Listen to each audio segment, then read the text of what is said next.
Vegetable biryani எப்படி செய்யுதுன்னு பார்க்கலாமா?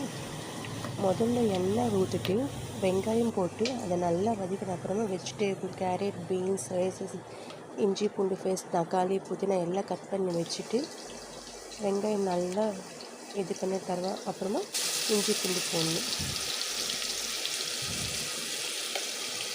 அது நல்லா கலக்கி விட்டுடணும்.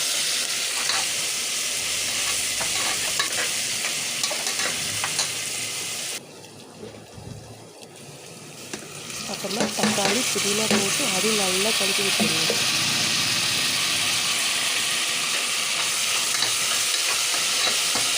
ஃப்ரெண்ட்ஸ், இந்த மெத்தடில் செஞ்சோன்னா டேஸ்ட்டும் நல்லாயிருக்கும், சாப்பிட பசங்களும் நல்லா சாப்பிடுவாங்க. அதுக்கப்புறமா கொஞ்சமாக மஞ்சள் தூள், கொஞ்சமாக மிளகாத்தூள்,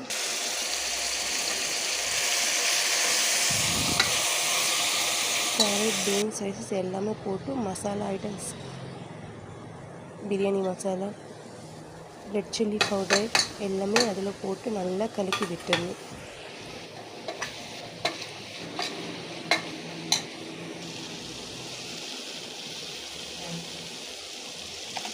சாப்பாடு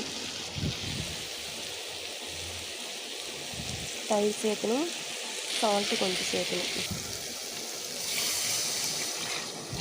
நீங்கள் அரிசி எவ்வளோ எடுத்துருக்கோ ஒரு டம்ளர் அரிசின்னா 2 டம்ளர் தண்ணி சேர்க்கணும்.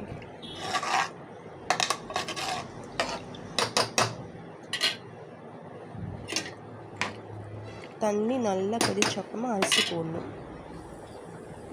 Vegetable biryani ready. Thank you friends.